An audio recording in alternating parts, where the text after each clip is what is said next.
But I think the mentality that you apply for plan A will naturally correlate to other things in your life. So if your goal is to say, I want to make it to the league, and you know the odds are slim, but you apply yourself and you sweat the details and you do what you have to do, and you still don't make it, but you went hard and you didn't just talk the talk, I'm 100% sure that those skills, when it's your next path, your next chapter, are gonna translate very well. Famous, how could I stop now?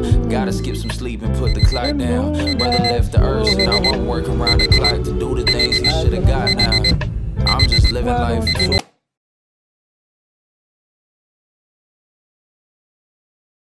This is YunoJSA, and I'm here with my special guest, Jean Pierre-Charles. Jean, how are you today? Doing very well. Happy to be here, man. Happy to be here. Yes, sir. So I read that you started playing basketball serious around grade 7, grade 8. Do you think, getting into basketball competitively seriously at that quote unquote like a bit later age, do you think that actually helped you long term for your development?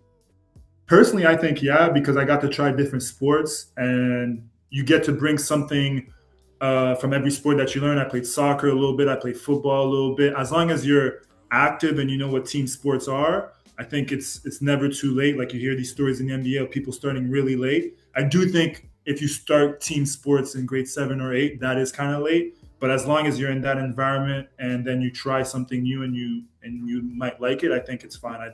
I wouldn't change a thing. For sure. And what made basketball the choice at the time? Was it just, you're getting too tall for soccer or too tall for football that pushed you to basketball? I always liked team sport, but basketball, I knew I was getting tall and I was really coordinated for my height, so I knew it was something different. And I personally just gravitated. I always played ball, but I never played ball organized. And Ottawa at the time didn't have many teams, so I knew I wanted to play. I just couldn't find a team at the time because it was maybe 3 teams in Ottawa at the time.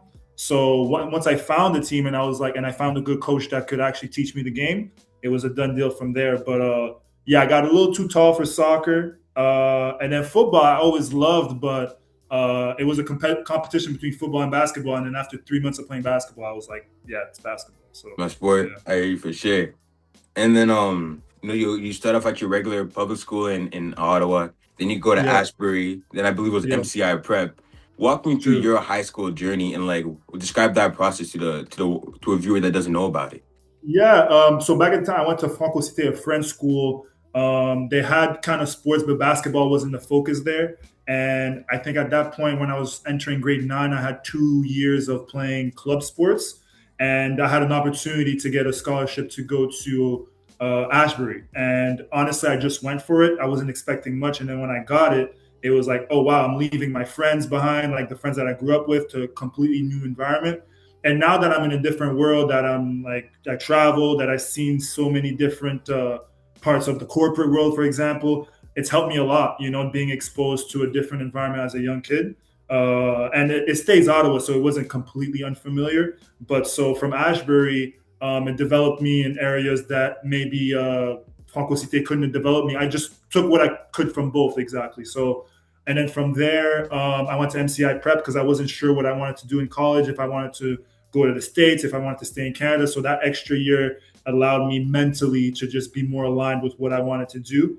But it was good, especially just I stayed in Ottawa, which was nice. So I had my hub of the coaches that I knew, the players that I knew. But going from a public school to a private school that allowed me to grow as a person and as an athlete was honestly it was a gift. Like it definitely helped me in my path and where I wanted to go. And then after MCI Prep, I know you ended up going to Carleton, but were there any Yeah. American schools that you were heavily considering as well? There were a handful of American schools that I had. I maybe had, I want to say, at least under 10 D1 schools, low to mid. And but what stuck out to me to Carleton was the coach came out to me to every game, and it was like an 8-hour drive. Not every game, but a lot of games. So that meant a lot to me at the time. And that loyalty, that commitment to show me that he cared was more than the American schools at the time showed. They did show interest. They did give me scholarships. But I was basically thinking, I'm giving my life to a person for 4 years, 5 years.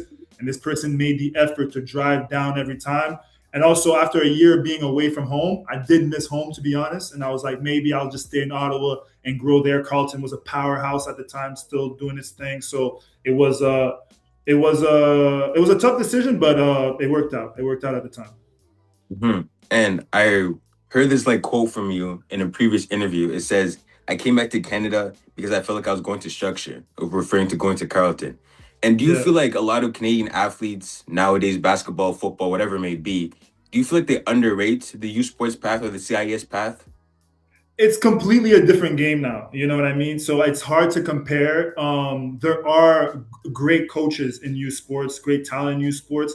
But back when I played in U Sports, I think most like top players on most teams, especially in the OUA at the time, went pro. You know, it wasn't uncommon for U Sports players to go pro. So at the time, there was a lot of talent, and maybe because there wasn't as much exposure at the time, so a lot of great players stayed in Canada. I'm not as tapped in as U Sports as I used to be. I'm sure there's still a lot of talent, and still I know for a fact there's a lot of great coaching there too. So it's a different feel for sure. But the structure that you get, the focus on education that you get, and honestly, it's more of a family feel, I would say, because the states, it moves a lot faster. So if you're someone that does like structure and is 50-50, maybe that is for you. But I just think right now in the States and with everything going on, the NIL, maybe that is, if I was in the same situation today, I think I would have went D1. For sure. You And it know, was, because the and I, time changes, and at the time it made more sense to stay in Canada for sure. I hear you for sure. Mm. And at Carleton, you started off studying engineering and then you switched Yeah, into economics, right? How yeah, would you say that educational background plays a role in what you do today, like outside of in your work for today? sure. University, the main thing is the discipline of studying. You know, being on time for your classes. You're in high school, it's kind of like handed to you. In university, if it's engineering, if it's economics, if you don't have that ownership or accountable, you're gonna fall behind. So studying engineering and playing for the top basketball team in the country was tough. I had to manage my time very well. And at one point, I was like, I love ball too much and it's hurting my development. So I went into economics, which was not easier, but definitely gave me a little bit more time because there's less labs. And engineering had a lot of labs, a lot of classes. So you're talking 3 hour lectures and 3 hour labs, and then straight to practice. And it's like, when do I have time to? So that kind of structure made me go, okay. I at that time I valued ball more than anything. So I said, you know what, I'll go into economics, which is still a field that interests me, and I'll be able to dedicate myself to basketball at the same time. So yeah, that was what the decision led to, I guess. Okay, for sure. And I know Mhm. there's I've heard a lot of crazy stories from my friends who either play at Carleton or have been Yeah. coached by some of the Carleton coaches at camps. Do you have a crazy story about like your time at Carleton, maybe like getting cussed out in practice or getting cussed out in the game or anything like that? It was intense, but looking back at it, it was intense. But there's some great stories. You know, it brings out the competitiveness out of you. If you don't got it, you wouldn't probably survive, type thing. But there's been like practices were more intense than games by far, by far, by far. So just that preparation I carry with in every kind of domain in my life. You know, it let me know that if you prepare in chaos, if you prepare in a way that, like a sickle almost, then for any situation, you'll be ready.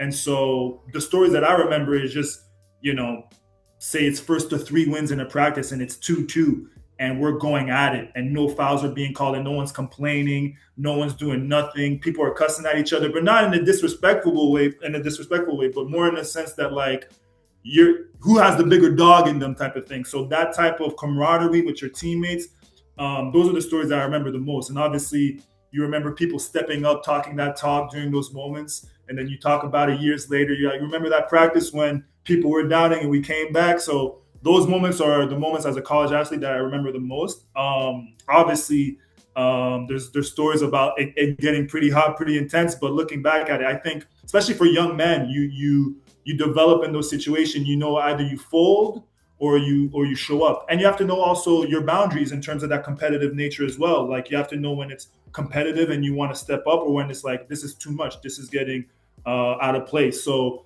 as a young man, you find yourself and you realize what your boundaries are. But at the same time, I think it's shown up in this part of my life as a useful tool that I could go back to, knowing, oh, when I'm maybe unsure about an offer or unsure about something, I'm like, let me just go back to the basics, which is prepare, which is use my teammates, which is get in the foxhole and say, okay, how do we get out of here? So honestly, it's something that I leverage those experiences at Carleton to this day, you know. Mm-hmm. And now, in the business world, in the consulting world, domination looks different from just like hitting a tough jumper. What does success look like to you now? It's slower, you know. When you're an athlete, it's tangible. You have a good practice, you have a good game, you check the stat sheet, you have offers, your agent's happy. When in the corporate world, it's slower, you know what I mean? Or sure, there are moments where you say, okay, we got this offer, or you made, your client's very happy with you. Sure, those are small wins, but when you zoom out and you think about a whole season, it's slow progress. All those skill sessions, all those team practices, those film sessions. It's the same thing here, So it's not as tangible as being a player for sure, and that's probably the part I miss the most. That and being in a war with your teammates are probably the two things I miss the most. But in terms of in the consulting world, it's definitely slow wins that get you where you want to go. Whether it's a small networking thing that you think, oh, I didn't really do anything there. And then months down the line, you have a connection that you didn't think was necessarily too important. And you say, oh, I met someone there. That's a small win. So I think it correlates like that in terms of just building up, stacking up hours, stacking up things in the same way an athlete stacks up those jumpers, those whatever, it translates in that type of field. So Definitely. And I feel like an underrated part of getting to like either D1 or USports is networking for young athletes.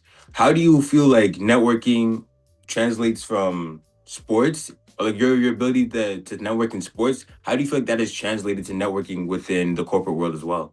it's good. I mean, that's a good question, because I feel like the word networking gets thrown around. You got to network. You got to network. You got to network. I think athletes being in different locker rooms, having different coaches, being exposed to different environments, your networking skills automatically get shaped in over the years. Even if you're a kind of introverted person, you learn you get exposed to 12 different people every year, maybe sometimes multiple people in a season. So naturally, you know how to gauge, you know how to approach certain people.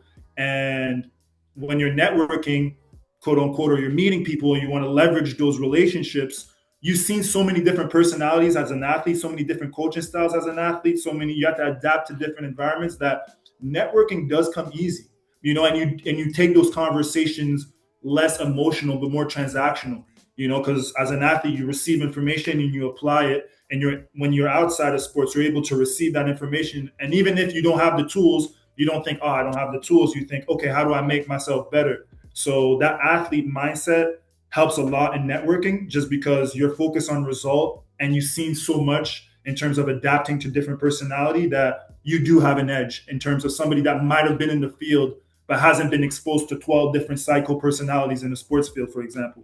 So I do think that athletes definitely have an edge when it comes to meeting people, and that confidence that you carry as an athlete.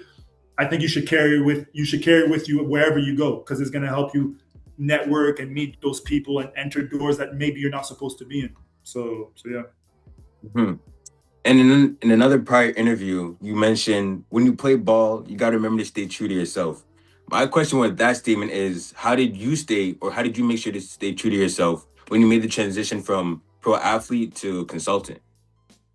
The thing is like you always evolve. So staying true to yourself 10 years ago is going to look different than staying true to yourself today. As long as you have a foundation, which is integrity, respect others, respect yourself, push yourself. You'll stay true to yourself. Whatever value your family gives you, or people that you look up to give you, then you should be all right. You try to be accountable. You try not to point the finger. You try to control what you can.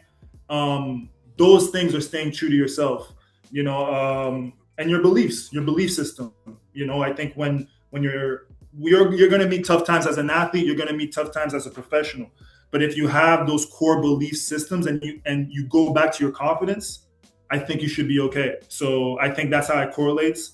between both a little bit. I don't know if I answered your question, but that's how I navigate both, I guess. Nah, for sure. I like that answer, definitely. And you played in CIS U Sports in Spain, Mexico, Canada, Australia, Taiwan. What Yeah. league would you say has the best competition for basketball? And then even in the business world, what country do you like living in outside of Canada? Good question. I enjoyed playing in Spain. The style of play was very lower scoring games because every possession matters a bit more compared to when I played in Mexico, for example. It was high pace, high volume, which is fine. But I think Spain, that slower set pace, every possession matters, was more me.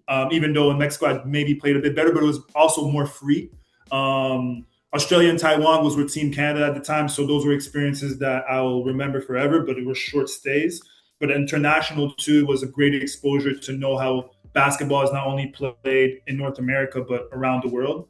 And in the corporate world, I'm here in Dubai now, so I guess that has the edge, and especially I'm working close to Dubai basketball, the EuroLeague team. I'm working in sports. So it took me a while to kind of get back into sports. So right now I'm coming into my own. I'm using my consulting skills. I'm using my basketball skills. I'm using my background from working in finance or whatever the case may be. So it's kind of a full picture at this moment. So definitely because of that, Dubai has a strong advantage, and especially with the team that I have, I think here we leverage each other's skills, so that's very important. So we're like-minded more so than in other environments that I worked as well.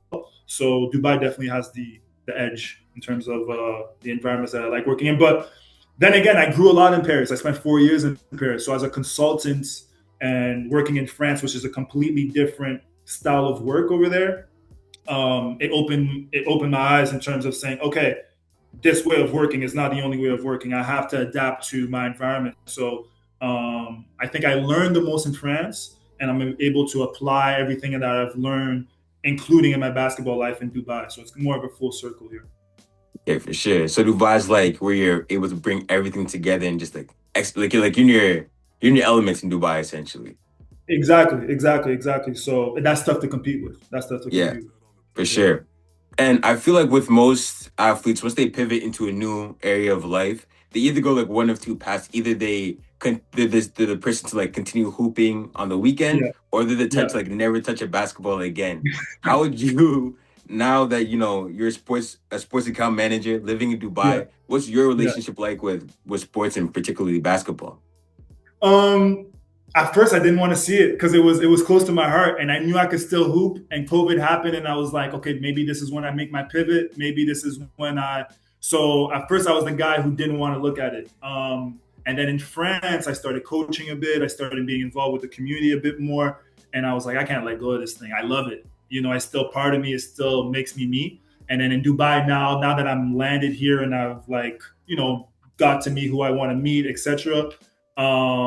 I'm looking to be more involved in the basketball community here as well. So I won't lie, the first 2-3 years, maybe shot around a little bit here and there, and then later on maybe went on some runs a little bit, and then honestly, coaching was something I navigated to a bit more, and hopefully it continues here. I'm trying to get in some runs too because I got to stay in shape. I'm getting a little older, so now I think I'll be hooping a lot more just recreationally.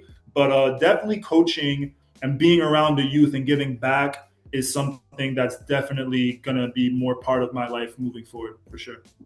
And then as a coach, how would you describe like your leadership style or your coaching style? I think at this point, I think if when I was younger, when I was coaching, it was all ball focused, and now I would definitely say not life focused, but you try to instill skills that could go away from ball. Just sweating the details, being a good teammate, being a good leader, staying accountable. Those things I try to focus on a bit more because your basketball life is really this. You know what I mean? No matter what level, even if you make it pro, it's 20% of your life, 30% unless you're LeBron. So it's a small part of your life. So I try to approach that, and I do like the team aspect of it. I did do individuals a lot, and then I realized the team aspect of it, the camaraderie of it. That's personally what I miss the most about ball is, looking to your left, looking to your right, and saying, we got this together. So just focusing on those things and making the team being on the same page, because that translates no matter where you are, you know. For sure. And who are some guys now that you watch in the NBA or either whatever league around the world that you're like, okay, like I like their game right now? I'm a huge LeBron guy. I Mm, grew up loving LeBron, but now it's a different thing with LeBron. I love the who did I really like lately? Um, Kyrie. I'm a big Kyrie guy just because it's like poetry in motion. Jimmy Butler in the bubble is something I usually go back to because it was just like putting people on his shoulder and saying, "We'll go through this." Who else do I like watching a lot lately?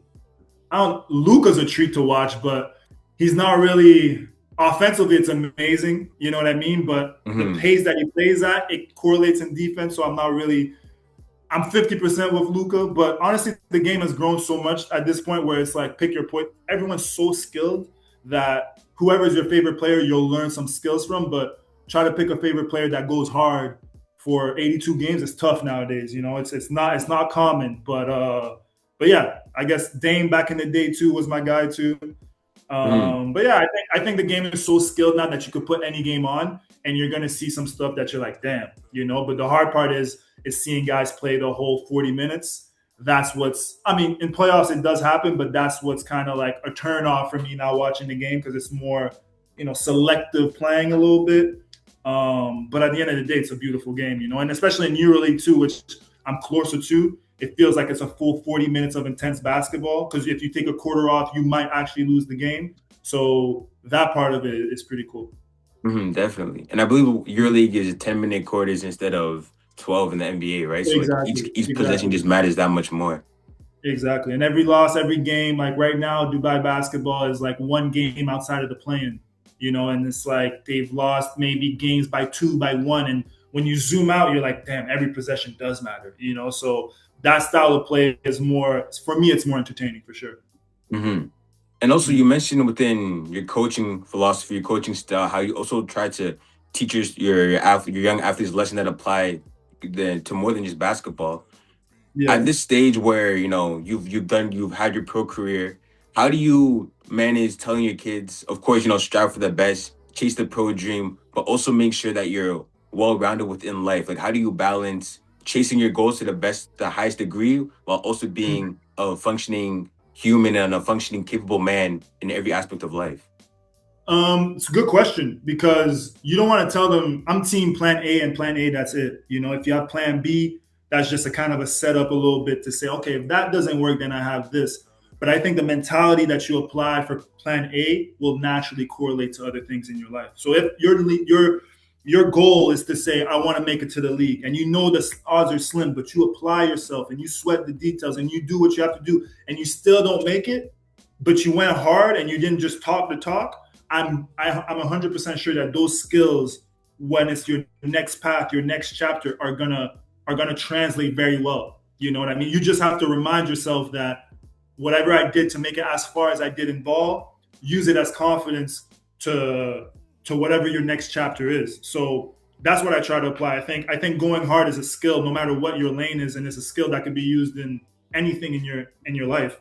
So I wouldn't tell them necessarily, okay, focus on ball, but also do this on the side. And if ball is your thing and you want to develop, the things that you do on the side are automatically going to help you on ball. If it's community service, you'll be a better teammate. If it's going to a seminar, you'll be more. There's nothing that you could do outside of ball that is good for your soul that won't translate back into the game, and vice versa. So I think if you're again true to yourself, true to your core, you'll be able to translate those skills very well, and that's something that's underrated is transferable skills. hmm So mhm. For sure. And now, last question. You've had your pro career now into sports account as sports account manager. What keeps you motivated? What keeps getting up ready to go? What keeps that fire, that drive in you? Honestly, the room for the unknown, not knowing, because my career has been filled with. If you told me after my third season pro or second season pro that I'd be working as a consultant for Deloitte, I'd be like, no way. If you told me I'd be working in Paris after that for a couple of years, I'd be like, really? And if you told me I'd be working in Dubai as a sports account manager, managing a EuroLeague team, I'd be like, you know what I mean? So the unknown. So, but one thing I always did was try to put myself in rooms and develop and ask people the right questions. So I think what keeps me motivated to keep going is saying, oh, I've done this thus far, and it gives me confidence. I say, if I apply that same pressure, and if I apply, I stay, I guess the unknown, whatever's left out there for me to do because of my past keeps me motivated to say, okay, if I keep going or keep try to learn, I guess I could keep climbing. And that part of it, I guess as an athlete is it's motivating, it's enriching. And and being able to also have these conversations sometimes and saying, hey, this is what I did. And, seeing people that you are helping out, even if it's in a minor way, do their own thing. I think that also keeps me going, So family, of course, and making certain people proud. I think that definitely keeps me going as well. So just being true to yourself and being true to the people that you grew up with, not only for yourself, keeps you going as well. So like you said, doing it for yourself at times could get redundant because you're just doing it for you. But if you have the right people around you that motivate you, that inspire you, that you have a secret competition with, but it's all love at the same time, like those people, don't underestimate it because they get you over the hump on those days where you're kind of just like, man, what's the point?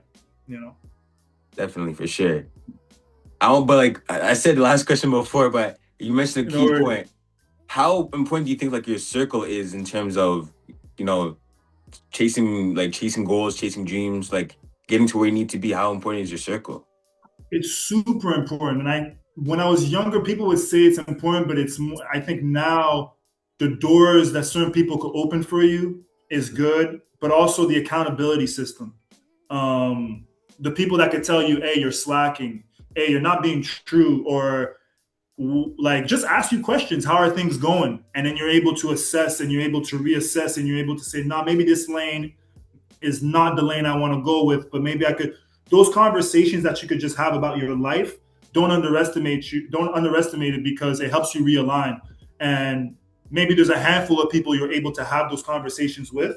Keep them close because maybe they won't give you the feedback that you need, but just expressing yourself, sometimes you're able to say, oh no, I don't want to stay in Paris. I actually want to do something else, So your circle is extremely important because one, it's an accountability system. It keeps you reminded why you do it for. At the end of the day, success is success. But if you don't have nobody to share it with or nobody to say, hey, call when you have good news, what's the point? You know what I mean? So you want to make certain people proud. You want to make certain people know that you're on, you know what I mean? And say, hey, all those days did matter. So your circle is probably the most important thing, to be honest with you. Yeah. Definitely. Well, yeah. Jean, thank you so much for your time. I'm all out of questions. I appreciate you taking the time to be on this once again. Just want to say thank you, a really big thank you. I really do appreciate it. And, just thank you, man. Wishing you all the best. No problem. Happy to do this. If you need anything, give me a call. We'll work it out. And happy to do this. Great questions, by the way. Great questions. Thank you, bro. Thank you. Seeing a guy from Ottawa go all the way to Dubai, play pro, it's like Ottawa. You're inspiring the youth, man. You're inspiring the youth for sure. Appreciate you, man. All right, we'll stay in touch. Yo, fam. YunoJSA?